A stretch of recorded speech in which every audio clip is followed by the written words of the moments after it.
Hi, I'm Chris James and you're watching A Healthy Alternative. Today we're going to be talking about how fasting affects your blood pressure.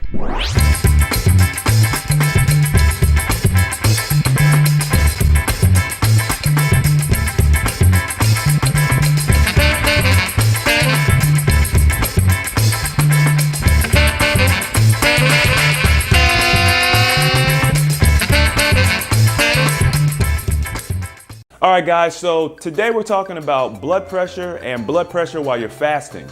Now there's one thing that I want to kind of point out up front. Blood pressure being either high or low, that is not necessarily a good or a bad thing, right? What really determines whether your blood pressure is bad or good is what is the causality of your high or low blood pressure. I will give you an example. Let's say I'm gonna take a 100-pound weight and I'm lifting it over my head, right?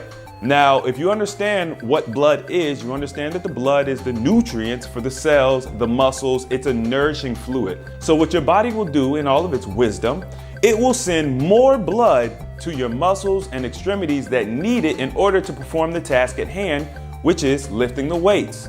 Okay, so what does that mean? It means 1 minute after lifting 100 pounds, you'll get your blood pressure taken and they'll say, oh, you have high blood pressure. We need to put you on a blood pressure medication, right?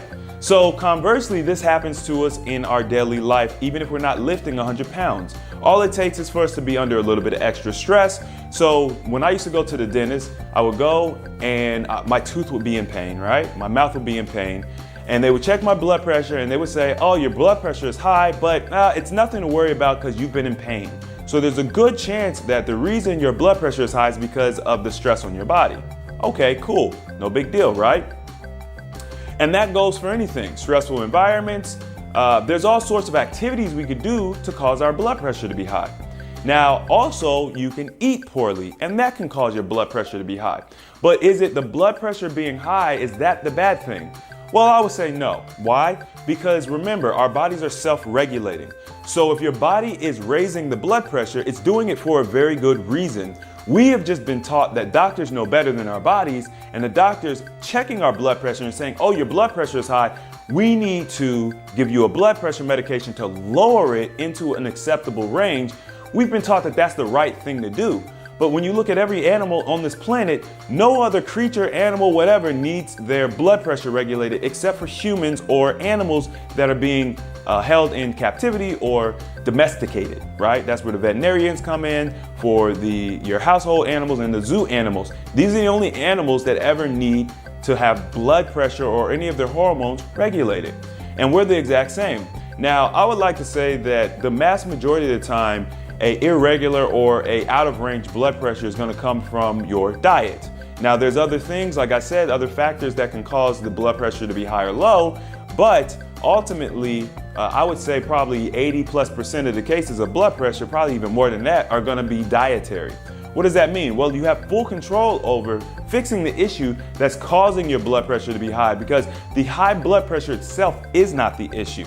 Remember, so your cells are nourished by the blood. Blood is what I call a life fluid, all right? So all the nutrients and minerals and vitamins and whatever that your cells need to flourish, that's in the blood. So when your blood pressure is high, whether it's because your arteries are constricted from plaque, cholesterol, or whatever it is in your bloodstream or your arteries, whatever's constricting your blood flow, your body increases the blood pressure so that it can continue to get nutrients to the rest of the body. Okay, that just makes sense. That's logical.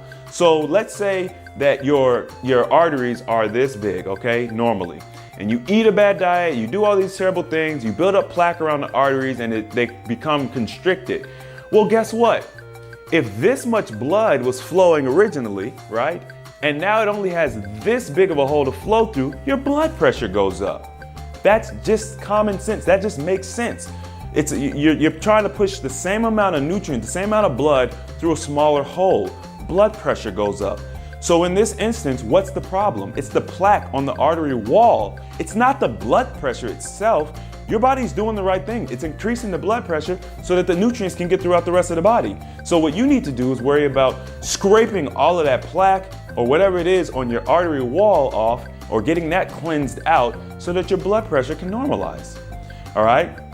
Now this goes for low blood pressure too, which is what you're typically gonna see on a fast. It is what I've experienced. And the reason I know is because I would get dizzy spells. So, and that's a very common detox symptom when you're fasting.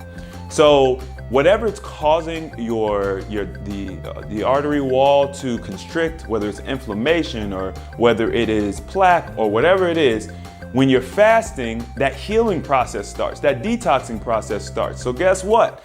If they're constricted, right? You start fasting, you start healing, starts to relax, right? The actual arterial wall starts to open up a little bit. And so it takes a little while for your body to normalize, to get used to the healing, right? And so your blood pressure may be low. It's okay.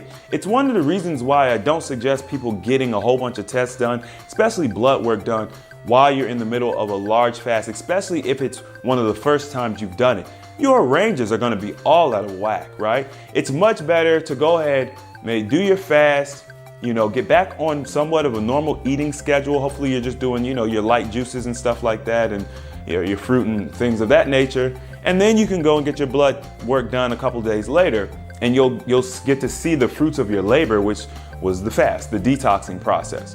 So ideally, what we have to do is we have to stop demonizing the idea of high blood pressure, because it's the high blood pressure itself that is helping to sustain us, right? So if you did, let's say that your artery walls did get small and your blood pressure didn't increase, which means that you would be having a reduced blood flow, right? So now what happens? Now you're gonna see the effects of not getting enough blood to your phalange, to your limbs, to your, pelvic region, wherever, right? And then that's gonna cause other problems. Remember, if you don't get proper blood flow, you start experiencing numbness, and then eventually disease sets in, and a lot of times they amputate your leg if you're not getting proper blood flow, because that limb or that part of the body, it will start to die off. So you want proper blood flow. And if your body has to increase blood pressure to do it, that is a good thing. So what we have to do is just kind of start changing our perception, how we view things. Blood pressure, high or low, is not necessarily a bad thing. It's the causality. What's causing your blood pressure to be high or low? So I hope you guys enjoyed that video. If you did, don't forget to hit the thumbs up button. If you want to see more videos like this, don't forget to subscribe. And as always, the application of knowledge is power, and I will see you guys